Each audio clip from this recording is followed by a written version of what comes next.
the cover of the book. But it's written by Cedric. It's called Flipping Boxcars, and we're going to get into that in this hour with Cedric. Let me start though by playing one of my. I love this clip. I mean, Cedric. I love this guy. He's hilarious. He's had so many great stand-up specials and of course touring all across the country. But this is an old classic, an old favorite of mine on Comic View.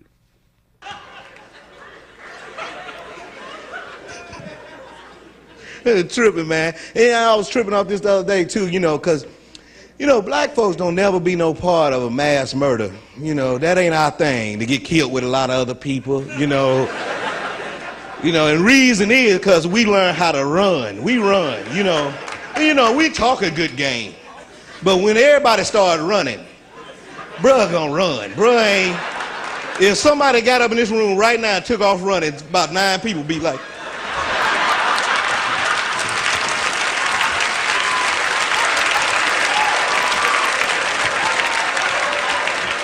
see, cause we run, dog. We don't ask no questions while we running. We don't need to know the reason we running. It ain't, obviously that ain't none of our business what's going on back there. So once we stop running, I will ask somebody what we was running about. See, that white folk need to know, don't they? Jesus, what's going on back here? Jesus. Oh, Jiminy, gosh darn it! Jesus Christ! Why didn't anybody tell me? You saw us running.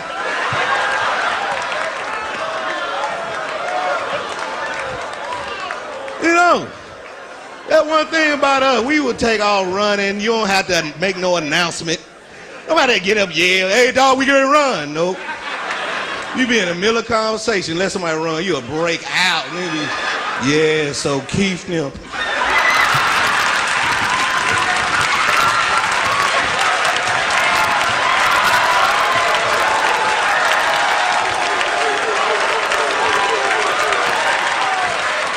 Damn, dog, you scared me, man. I thought somebody was coming. It's a classic clip. From Cedric back in the day on Comic View. Cedric, the entertainer, how are you, my friend? What's up, Tavis? What up, brother? How you doing? Man, I'm doing the best I can. If I complained, I'd be an ingrate. I am doing well, and always delighted, of course, to spend some time with you. When you hear your stuff from all those years ago, what do you hear? Man, I mean, you hear the real authenticity in the culture. Like, it's such a culturally strong joke that it still works to this day. That's what I was listening to. I was like, that joke is still reigns true. That's crazy. No, it does still work because it's true. I find that when you tell jokes and you tell stories that are based in truth, and to your point, that are culturally relevant, they last for a long time. So it's just as funny now as it was 30 years ago. Yeah. It almost applies to the Montgomery Brawl. It's almost the same joke. I had thought about it in that way, but yeah. But in that case, though, they were running to a fight. They weren't running away from it. But it didn't take that for some people to get up and start running toward it. And you be like, yeah, there we go. I take your point. Let me start by saying we had a guest on in the last hour, and she told a funny story about her father who happened to be a Kappa.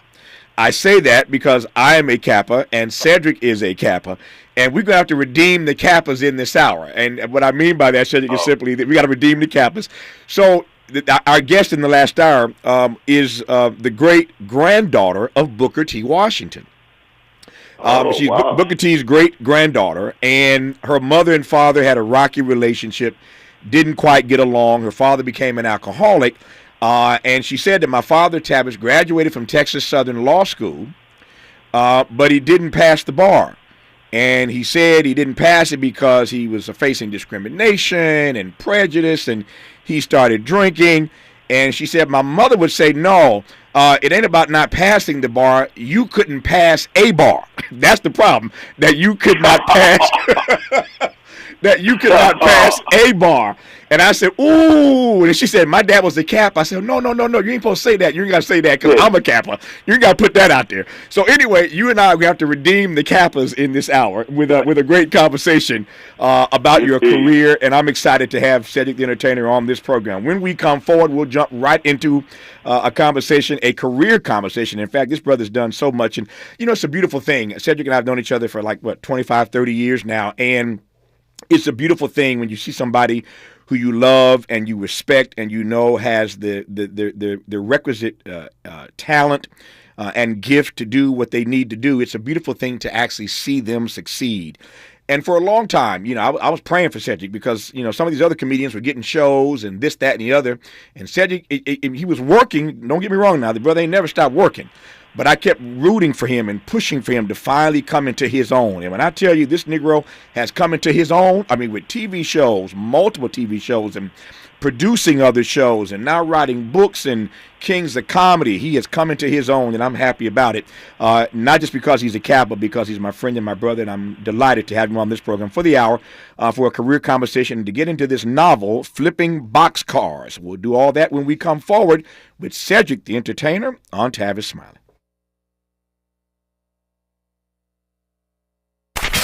What's your quarrel with the world? You're listening to Tavis Smiley.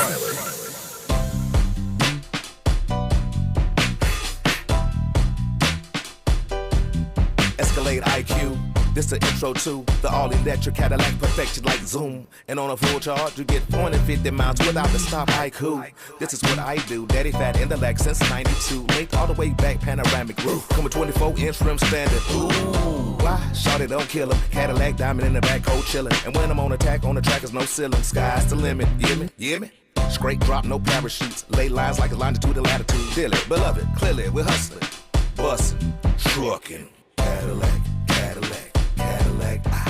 For more on the Escalade IQ, visit Cadillac.com. Available late 2024. GM estimate 450-mile range. On a full charge based on development testing and/or analytical projection. Consistent with SCHA 1634 revision 2017 MCT. Range subject to change prior to production. Annual rates may vary based on service factors, including ambience temperature, terrain, battery age, and condition loading, and how you use and maintain your vehicle.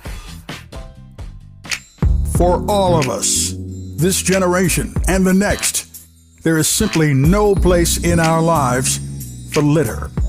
And yet, it's everywhere we look. And unfortunately, it does belong to all of us. So, let's come together and create a litter-free, clean California, once and for all. Remember to properly dispose of your trash and recycling. Secure truckloads with tarps to keep debris from flying out. Clean out your car when you're at a gas station. Take pride in your community by organizing a cleanup event. Or join a cleanup event near you. Zero litter is the goal. Join us at cleanca.com. That's cleanca.com. Let's do it together. Brought to you by Caltrans. cleanca.com.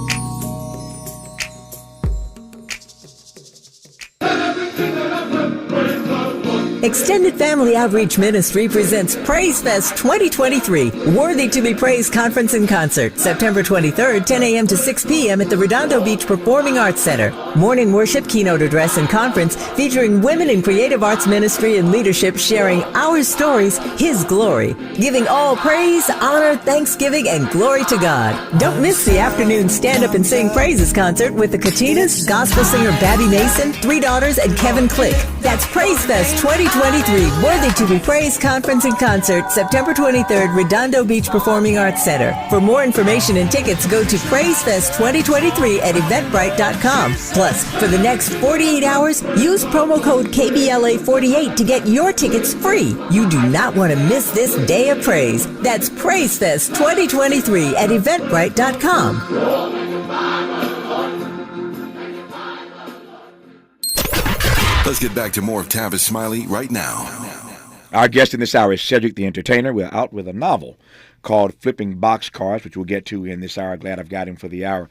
So Cedric, you heard me say a moment ago that I was, for all these years, I've been, pulling for you, of course, as my friend and brother, to see you come into your own, because I knew obviously that you had all the talent you needed to sort of make this happen. Let me just start with a broad question of how you would define the comedic journey that you've been on?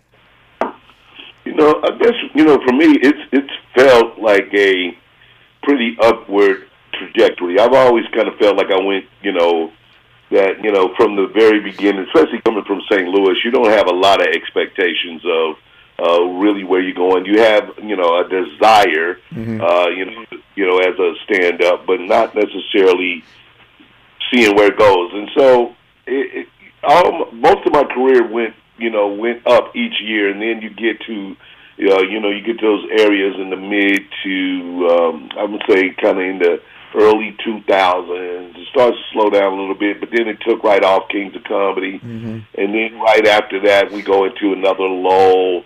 But for the most part, man, I've been feeling pretty good. I mean, you just have the ebb and flow of any business, though, So it's never been one that I've been completely felt like I was outside the door, if you will. Yeah.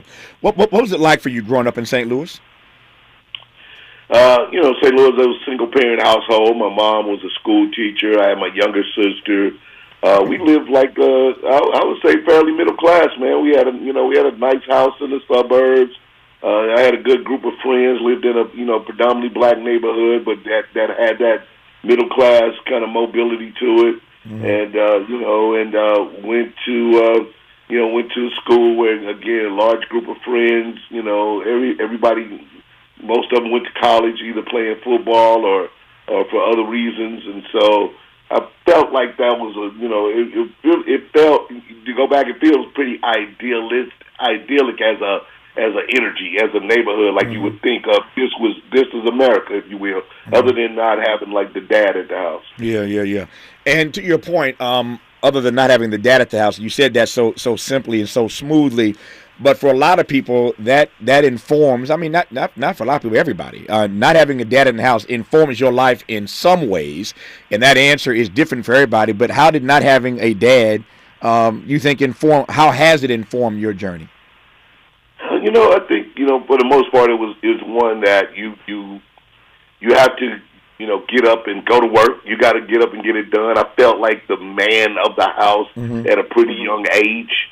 Like I felt like I was that person. Not that my mother required me to get a job, but I definitely was the responsible one to make sure the house was locked up at night, to make sure the cars got cleaned or the trash was taken out, like the things that, make sure I learned how to fix a few things around the house. Like these were things that kind of were requirements that my mother insisted on, like being a part of, me being there.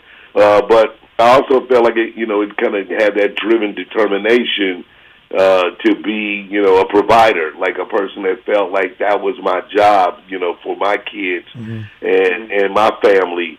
I did have to deal with this, a long time, but not feeling like I was necessarily an adequate father early on because I didn't really have a model to follow. You know what I mean? So that is one that I often, you have to, ask my kids, how am I doing? So I have to check in, like, hey, y'all good? Like, am I the daddy that y'all think I should be, or what's going on?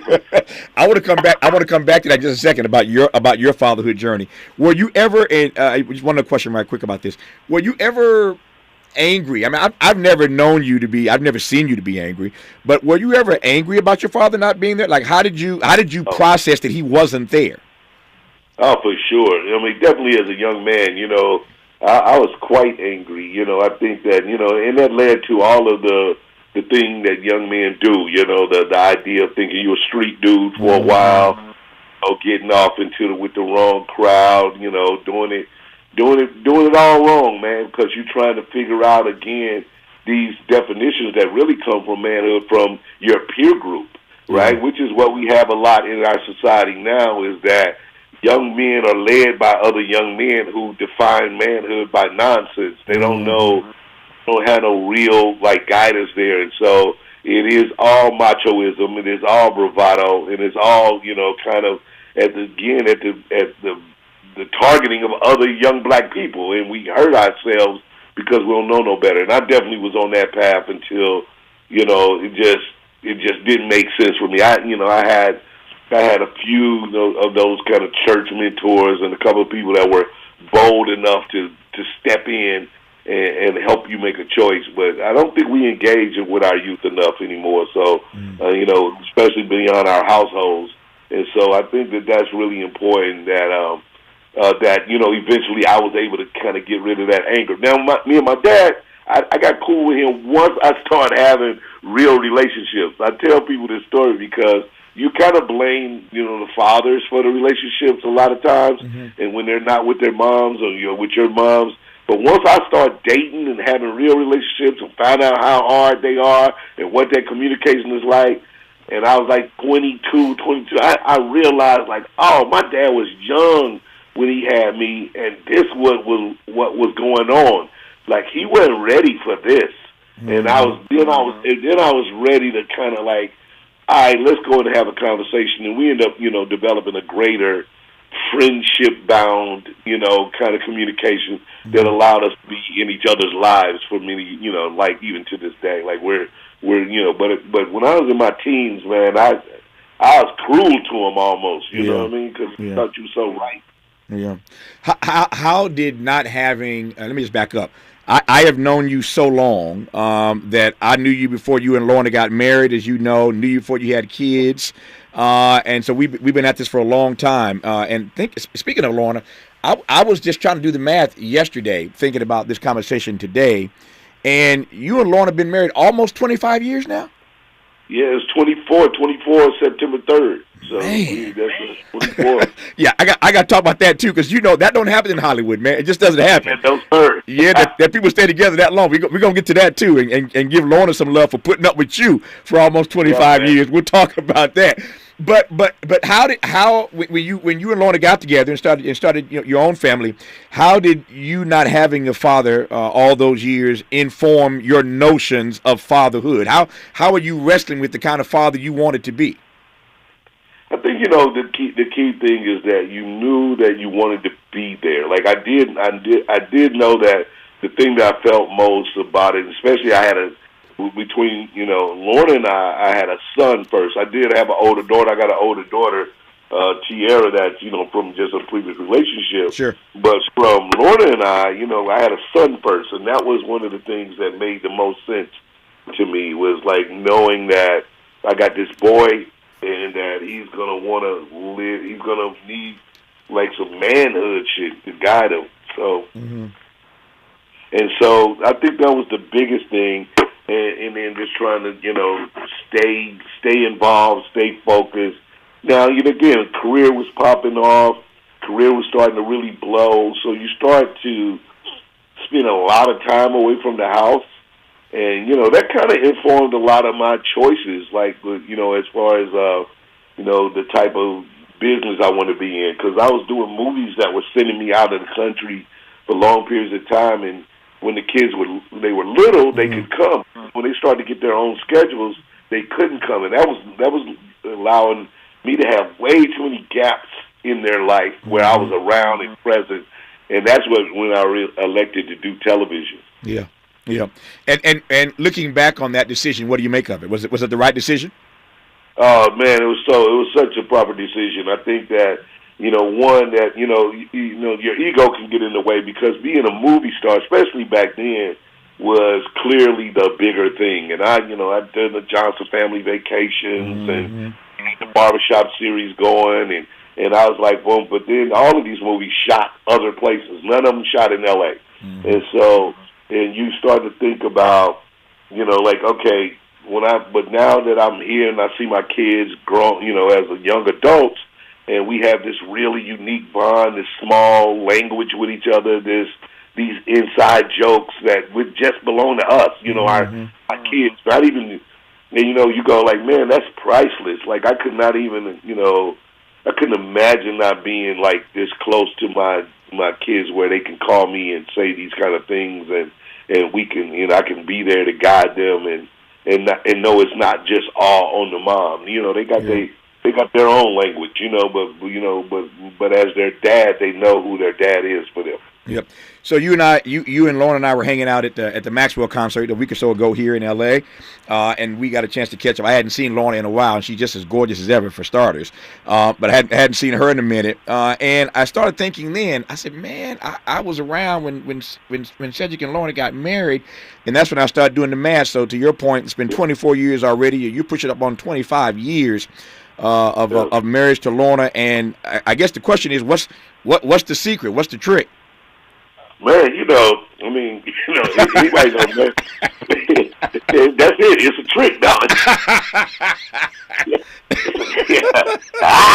Got you.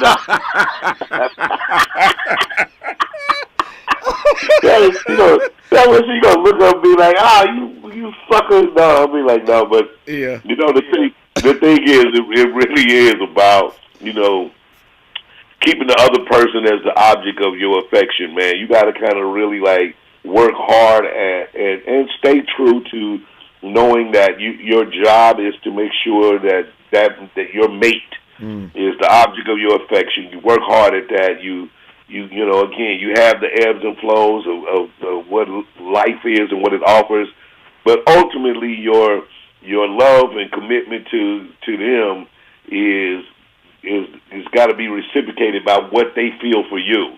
And then y'all taking care of each other, and therefore you not being selfish, where it's got to be about, I take care of myself, and then you take care of yourself. I'm taking care of you, you take care of me, we good. And so that's kind of how we try to operate. Yeah. I'm not sure that the divorce rate in Hollywood is any worse than the divorce rate in the country. We are a country that loves divorce, apparently. But I'm curious as to whether or not you think that Hollywood puts a particular kind of pressure on marriages, or is that am I reading too much into it? No, man, I think so. I mean, it's a very, especially the more we kind of grew into this social media age. It's just so many eyeballs inside and so many opinions, and so easily to be distracted inside one's relationship that it is hard, because you have this desire of either presenting that you're this idealistic couple, and that's important to have this imagery. And I mean, we kind of seen it in the last couple of weeks. There's been more kind of people filing for divorce in the last couple of weeks than I'd seen in a long time. Mm-hmm. And then, and even I told my wife, this was early in the summer with Bezos and Gates and all these big billionaires were getting divorced. I was told her, don't you get no ideas now. Yeah. We ain't got that kind of money. We both gonna have apartments if we break up. It ain't gonna be no keep the house. We gonna both be. I remember that moment, though. For a moment, you're right. Everybody, I mean, these stories, they were just like every other day. You're like, what? They broke up, and they broke up, and they broke up. But I think a lot of that, though. I mean, I've talked to psychologists about this. I said a lot of that was the pandemic. When you're in a pandemic, and you can't go nowhere, either you're gonna discover one or two things: that you really do love this person, or this person has messed up your whole life. And you're gonna discover one of the two things, man. If you can't go nowhere, you can't leave the house. I tell people that if you're not in a pandemic, just go on a 7-day cruise. You'll have the same experience.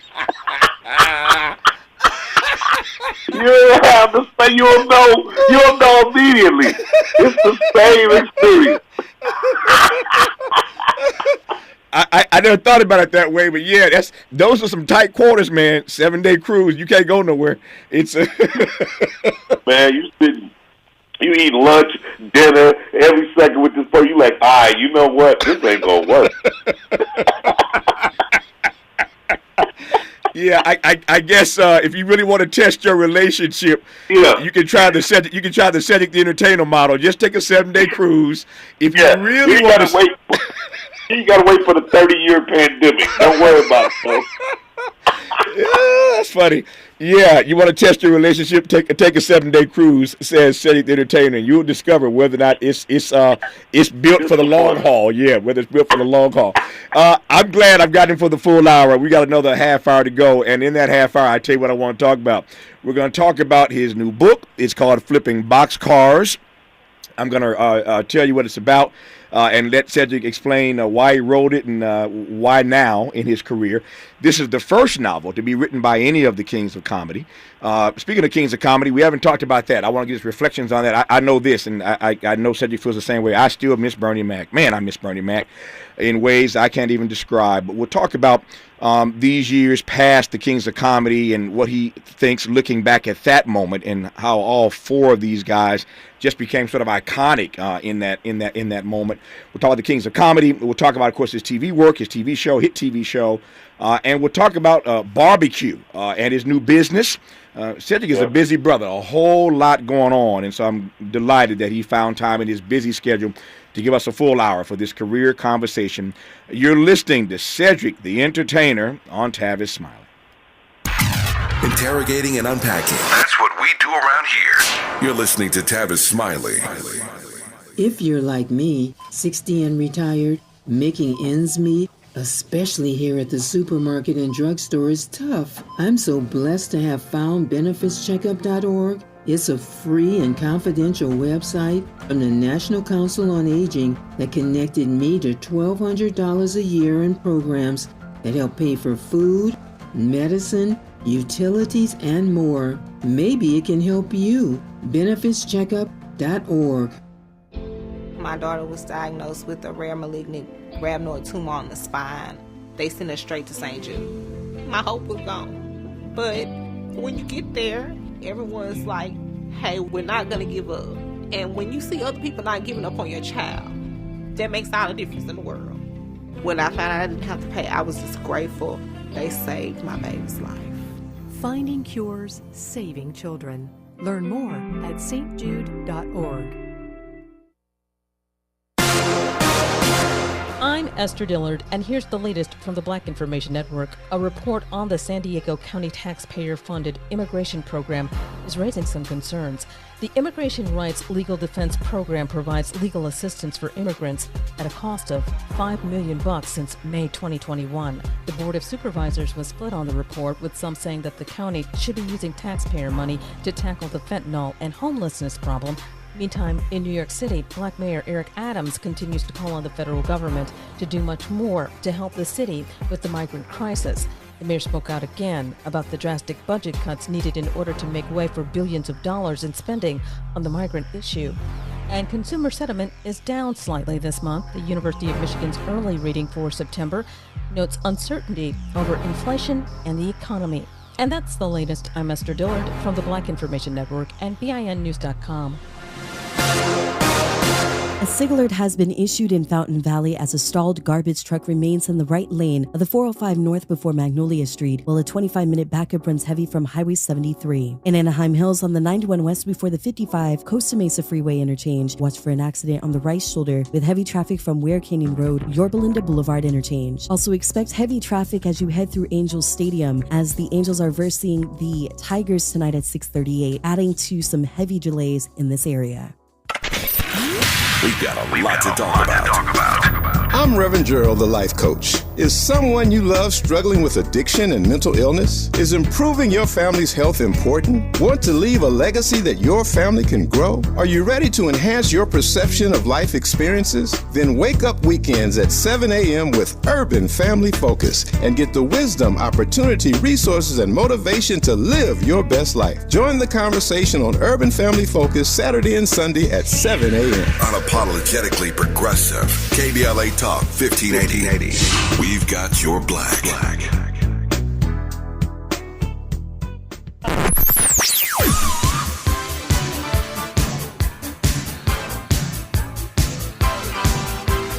This is KBLA Talk 1580.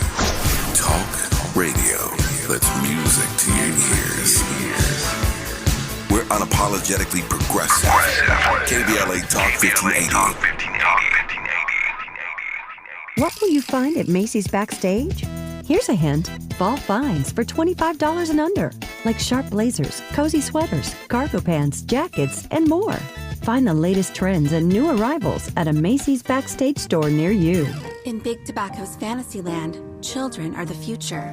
Here, tobacco companies are committed to higher education, offering scholarships to students who submit essays about the benefits of vaping. The tobacco industry even sponsors summer camps for kids. Don't worry, the tobacco-sponsored programs have been linked to leaving your kids more interested in smoking. In Big Tobacco's Fantasyland, the world's deadliest industry is your child's friend. See reality at undo.org. Hi, this is LA City Councilman Curran Price, inviting you to the 28th Annual Central Avenue Jazz Fest on September the 23rd from 11 to 7 p.m. For nearly 3 decades, the Central Avenue Jazz Festival has paid homage to the legendary Central Avenue and its influence on jazz history. Jazz, blues, and Latin jazz will be featured on 3 stages of music. Co-headlining are Hubert Laws with special guest Eloise Laws and the Billy Childs Quartet featuring Sean Jones. The day includes plenty of food, merchants, and 4 pavilions focused on youth programming, art, health and wellness, and public resources. Parking is limited, so Metro and rideshare are recommended. Hubert Laws with special guests Eloise Laws and the Billy Childs Quartet featuring Sean Jones. The day includes plenty of food, merchants, and 4 pavilions focused on youth programming, art, health and wellness, and public resources. For more information, visit CentralAveJazzFest.com.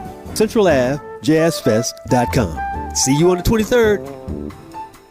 Hi, this is LA City Councilman Curran Price, inviting you to the 28th Annual Central Avenue Jazz Fest on September the 23rd from 11 to 7 p.m. For nearly 3 decades, the Central Avenue Jazz Festival has paid homage to the legendary Central Avenue and its influence on jazz history. Jazz, blues, and Latin jazz will be featured on 3 stages of music. Co-headlining are Hubert Laws with special guest Eloise Laws and the Billy Childs Quartet featuring Sean Jones. The day includes plenty of food, merchants, and 4 pavilions focused on youth programming, art, health and wellness, and public resources. Parking is limited, so Metro and rideshare are recommended. Hubert Laws with special guests Eloise Laws and the Billy Childs Quartet featuring Sean Jones. The day includes plenty of food, merchants, and 4 pavilions focused on youth programming, art, health and wellness, and public resources. For more information, visit CentralAveJazzFest.com. CentralAveJazzFest.com. See you on the 23rd. He's rooting for everybody black. Everybody black. More of Tavis Smiley coming your way right now. So Cedric the Entertainer is the first of the Kings of Comedy to put out a novel. Let me tell you about the book. We'll get to it moments from now, but let me just tell you what this novel is about. Babe is a charismatic and widely loved man, a gambler with a gift for gab that often gets him out of tricky situations. He's also a dreamer, something he shares with his patient and loving wife, Rosie. They both yearn for financial stability, and they see the land they own as insurance for future generations. But when Babe and a few comrades enlist in a scheme that improbably falls apart, he endangers the little security the family has. On the verge of losing everything, what is a family man to do? If you're a gambler like Babe, you double down, and you risk it all for one big score. This time, though, a plan involving railroad boxcars. Will Babe succeed? Will Rosie continue to support her husband?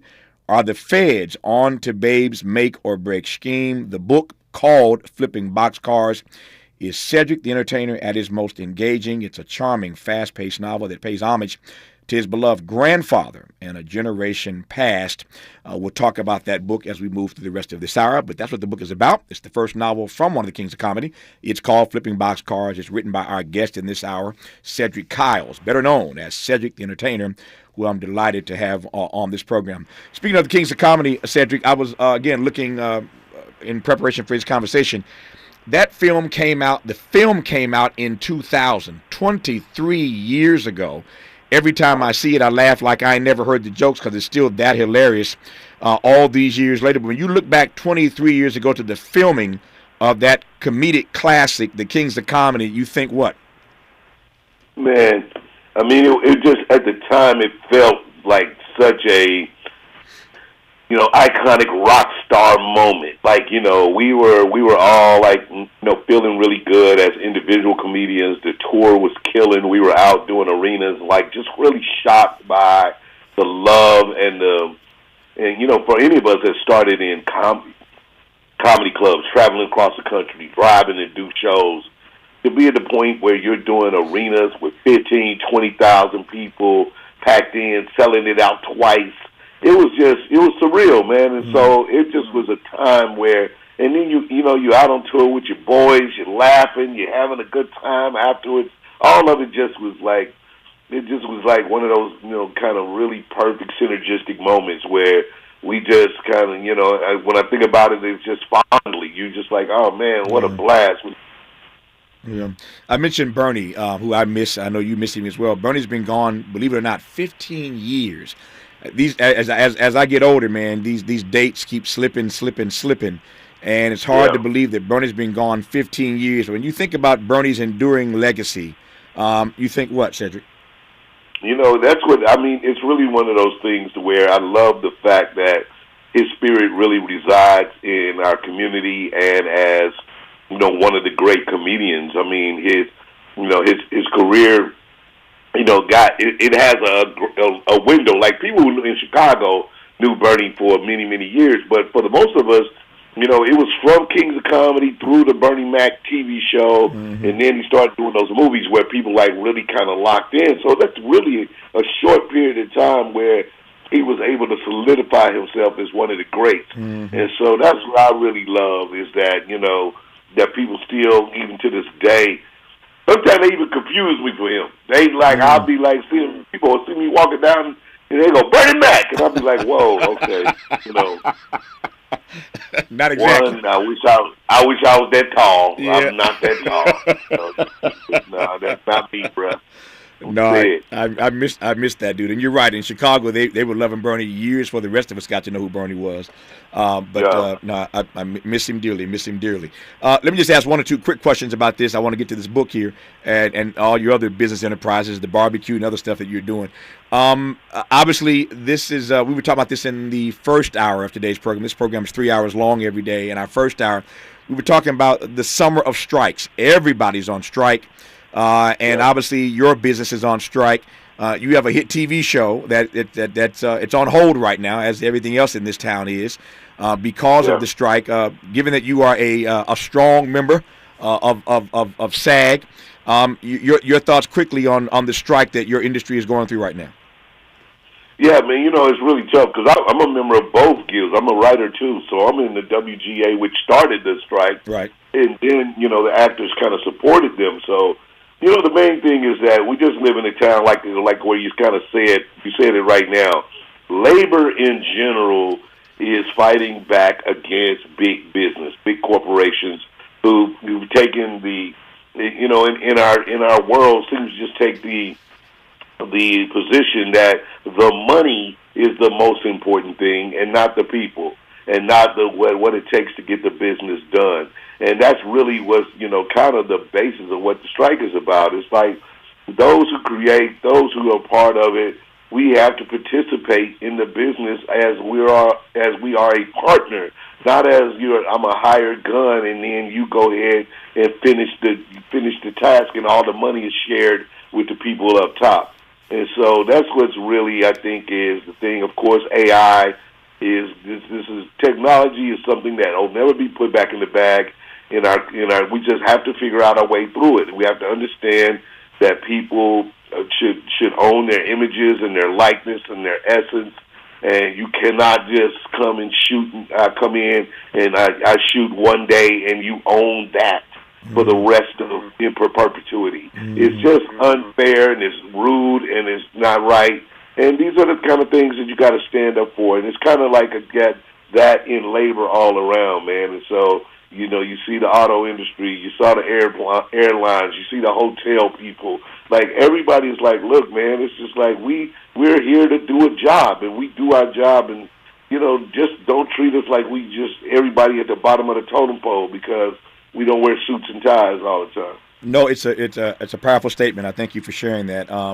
Didn't want to stay with it too long, but it's impossible to have someone of your stature in this industry on the program and not ask about it, particularly given that you made a choice to leave movies and to go into television, but you've done it all, and not just that, but also exec producing. So Cedric is actually on both sides of this. He's an exec producer of his hit show, The Neighborhood, also exec producing the greatest at-home video. So he's on both sides as a talent and as a producer. So I know he's feeling it, as everybody in this town is feeling it. But I hope that this thing will get resolved at some point in the not too distant future, and that we can get the neighborhood episodes back into production. And start feeding people's families. It's a tough spot for people to be in. I was just reading today, in fact, Bill Maher has decided to bring back Real Time, and he offered his thoughts about he was bringing it back. Drew Barrymore said she was bringing back her daytime show, and they spanked her pretty badly, and she decided to do a U-turn. So they pulled the plug on it after all, not bringing back her daytime show. So everybody has decisions to make in this moment about how they're going to proceed or not proceed. But the strike is a worthy strike. I am not a member of the Writers Guild, but I'm certainly a member of SAG. I've been a SAG member for years. And so this is my union, and we're all, again, trying to address these issues that are pressing as we move into the future. And Cedric mentioned AI. It's a legitimate issue. We talked about AI earlier in today's program. So it's impacting Hollywood as it is the financial sector, which we discussed today, and every other facet of American life. So I appreciate Cedric's comments on the strike. That said, when we come forward, the rest of our time, we'll talk about this book, Flipping Boxcars, and again, some of his other business enterprises. He's a busy brother, but he took an hour out of his schedule today to talk to us on Tavis Smiley. For all the freedom-loving folk, this is Tavis Smiley. I feel like freedom. What is dedication? My biggest fear in the middle of my addiction was that my kids wouldn't have a father. And I started thinking, you know what? This isn't my story. I definitely had to become a better man to be a better father. It's important to me that my kids are empowered and truly believe that if they can think it, they can do it. That's dedication. Visit fatherhood.gov to hear more. Brought to you by the U.S. Department of Health and Human Services and the Ad Council. Joey from Vermont, a farmer trying to get through the winter. Adriana from South Carolina, a single mother living paycheck to paycheck. Liam from Ohio, an injured father struggling to provide for his family. Hi, I'm Shanola Hampton, and I support the Feeding America network of food banks because they help provide over 6 billion meals to people in need each year. Learn more at feedingamerica.org. The Black Hollywood Education and Resource Center proudly presents its 25th annual Real Black Men Short Film Showcase, September 22nd through the 24th. Join us for the opening night celebration on Friday, September 22nd, featuring iconic film director Michael Schultz of Cooley High and Car Wash fame, along with rising director Jewel Taylor from They Clone Tyrone, plus actor-director Maurice J. Irvin. Then on Saturday, September 23rd and Sunday, September 24th, enjoy the short film showcase featuring 47 films by emerging black male directors from across the globe. Celebrate a legacy of brotherhood and excellence. All events will be held at the Regal LA Live Cinemas in downtown Los Angeles. For more information and tickets, visit www.bherc.org or call 323-957-4656. That's 323-957-4656. Support black cinema at the 25th annual Real Black Men Short Film Showcase. See you there. Hey there, Los Angeles. This is James Lucky Jr., publisher and editor of Los Angeles News Observer. Are you hungry for news that matters to you in the African-American communities of Los Angeles? Well, buckle up, because we got the scoop you've been craving. Stay in the know and never miss a beat with our free weekly publications conveniently available near you. Or hop on the digital wave and become an exclusive subscriber at OGNSC.com. Don't forget to join the party on Instagram and Twitter at OGNSCINC for behind-the-scenes access and sizzling updates. No more FOMO. Let's stay informed, connected, and empowered together. More honesty than you can handle. More empowerment than you can imagine. You're tuned in to Tavis Smiley. So, Cedric, I thought I'd save you some time by sharing with the audience minutes ago what the book is about. I just wanted to lay that out so they understand what the backstory is. But the thing I want you to talk about regarding this new book, Flipping Boxcars, the first novel from any of the Kings of Comedy, is the ways in which it is an homage to your beloved grandfather. Tell me about the backstory to the book. Yeah, you know, this story really kind of got motivated. My grandfather he had passed long before I was born, and yet my mother and my uncles would tell me stories of him and how so much of my swagger and my, kind of hustle resembled him. He was a suit wearer, and he wore the hats, and he was an entrepreneur with a degree of, wanting more out of life. He wanted to do more. He also had that, that darker side, if you will, when, being a black man in the 40s, where the underworld was a part of his character. So gambling, bootlegging, making deals, he was one of these kind of people. He was a de facto black mayor of the mayor of the black side of town. So he was a person you called to get things done and get favors done. I took that and really started to imagine what his life was like. And so I just had those few stories, and oftentimes I would just kind of have these machinations about him. And so I started to create this little storyline that I was going to develop as a series, and then had the opportunity to write the book, and the novel really just felt like more of the place to be able to tell this story. When got a little feedback there. When you started noodling that story, what made you consider that a novel was the best way to get it out? Well, for me, because it was only really my images of him. I only had a few stories. My mom had a couple of stories she told, and then my uncle had a few stories. So I had to kind of really fill in the rest with this fictional world, decide what the character was doing in a day and what he had on. And so I just took little tidbits and then allowed my imagination to create the rest of the world. So that really led to the novel aspect of it, that it was a fictional tale with little dots of truth throughout. Mm-hmm. Mm-hmm. When you started working with these characters, tell me about the ways in which you weaved in the funny. That's the big thing, being a comedian and you're trying to, take a journey on somewhere else, is that, I'm writing jokes throughout the whole thing, little things that come up, they make me laugh, and I'm like, oh, that'll be funny if he said this. And yet I also, had to learn to be true to the plot and characters that I was creating. And so then I just was able to weave in senses of humor on which I thought this character was funny, where, dude, would say this, this suit's tight and I ain't got no ballroom, like a small hotel. I ain't got no ballroom.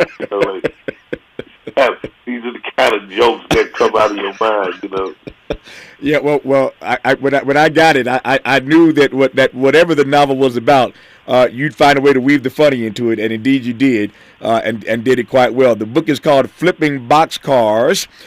It's a novel by Cedric the Entertainer. There you have that. When we come forward in our remaining moments, a few other things that Cedric is working on that we'll get to on Tavis Smiley. Yeah, man. From the Mert Park with love, this is Tavis Smiley.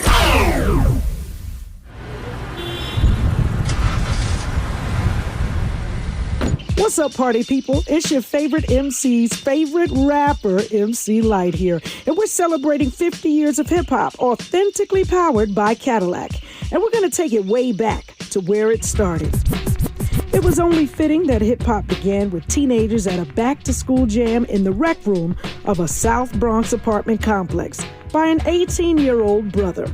By the way, I'm also sure he had a Cadillac parked outside. He noticed the energy on the dance floor when he switched between two turntables, extending the beats, repeating the breaks, and never losing the rhythms. And that was the birth of hip-hop. And from that moment, it took off. For more on how Cadillac is celebrating hip-hop's 50th, visit Cadillac.com/audacity. Gotta stay fresh, my Have you visited us online for the grand opening of KBLA.store? For the best in new merch, gift ideas, books, media, and more, log on to KBLA.store. Be sure to check out our KBLA team favorites at KBLA.store today. That's KBLA.store for all the official merch on your favorite talk radio station, KBLA Talk 1580.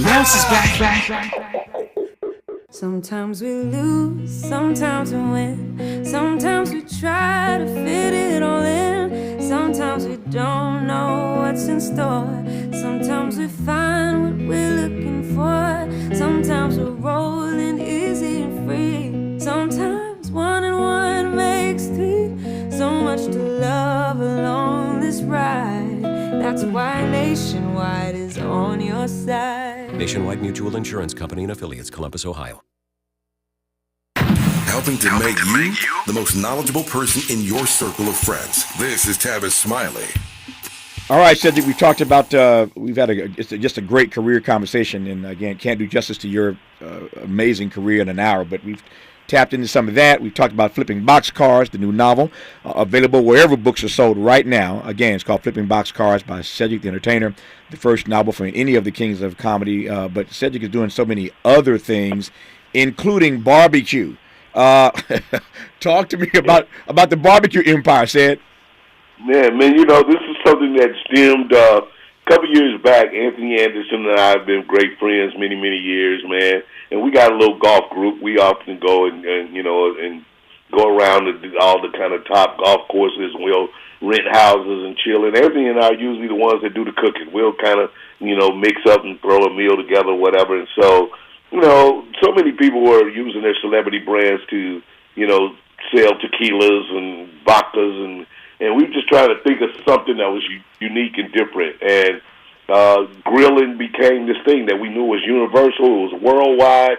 The idea that you get, you know, them charcoals out on the grill and people get out and cook, and then people come together and celebrate and have a great time. And we just thought, man, what a unique space to be able to own. And notice there was no real African Americans in a national way in that space.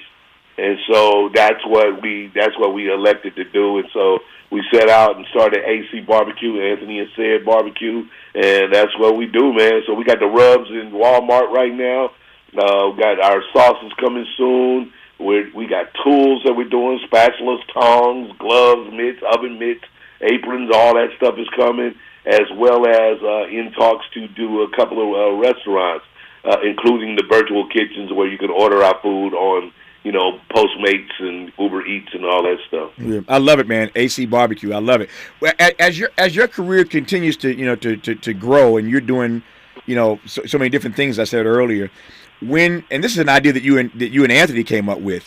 So my question is a little bit different than that. When people start coming at you, as they do with all sorts of things, at this point in your career, how are you deciding what works and what doesn't work, what fits, what doesn't fit, what's right, what's not right? Because I know there's stuff coming at you left and right.